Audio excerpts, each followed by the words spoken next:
you have to be so careful when you're feeding your child. Everything that goes into your mouth goes into your baby's stomach. And it's extremely, it's something that's, you have so much responsibility on your plate, literally. There were so many things that I wanted to have, but I couldn't, because I didn't want Misha to be crying with stomach pain.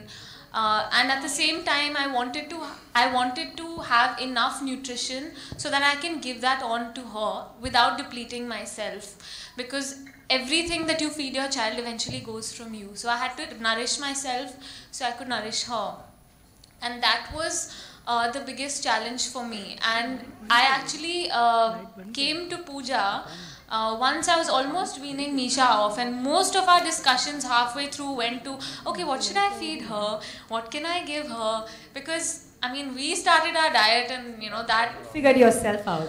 That was simple, because then I didn't have to think so much and I didn't have this big responsibility. And she would say, you know, you can start it like this, baby-led weaning, this, that, you know, the advice is unending.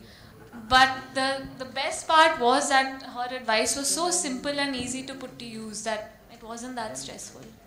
Pooja, when is the right time to start inculcating the correct food habits in children? Right time to teach them the good and the bad, and where you need to sway is when they obviously can learn and understand a little bit. But children, even when they're little, are watching everything.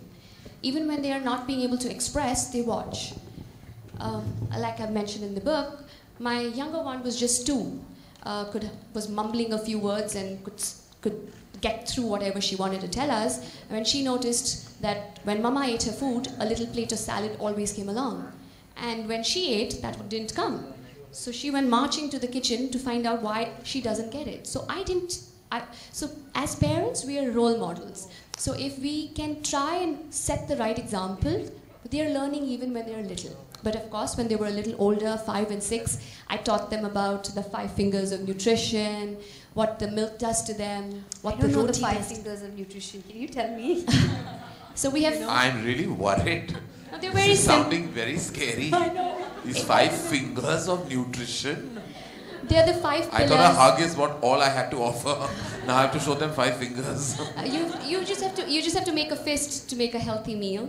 So your 5 fingers are your carbs, proteins, fats, vitamins, and minerals. Just that simple. I didn't know they were the 5 fingers. Okay. No, I've called them the 5 fingers because it's very easy to teach them then that if there are 5 fingers, each meal needs to make a little fist. So if you manage to put a little bit of all these nutritious factors into your plate, you've done a good job. So I taught them that when they were very little, and now they can look at a plate and they can say, ah, ma, 2 fingers missing, 1 finger missing.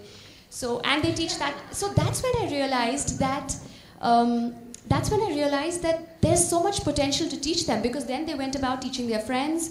They went and corrected Nani's plate and they said, Nani, what are you eating? Yeah, this has only 1 finger. Get you off very quickly. Yes. From the diet. Yes. So, that's the magic to teach them.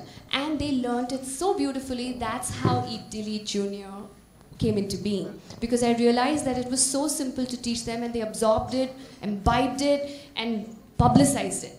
Again, but however, coming to body image, that's another very important area, because when you talk too much about good food and being in shape, you don't want to take them the reverse way, and they're fearing food, or they're fearing... Now, a lot of girls at a very young age are fearing food, fearing getting fat. Correct. So what we're trying to teach them while they're little is that food is not making them fat. Food is what's giving them the energy to play that game.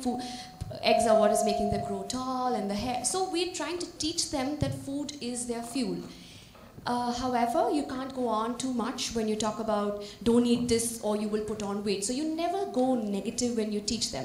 You always go positive and say, maybe we'll eat a little bit less of this and eat a little bit more of that. So that they don't fear the food and they don't get the image that I don't want to put on weight and weight is negative. So it's not that I need to become overweight or unhealthy. It's just skewing them more towards health and factors so that they don't fear food, so that food makes them fat. So they see mom, and mom eats rotis and rice and breads and noodles and pasta, and you don't have to fear food to look the way you want.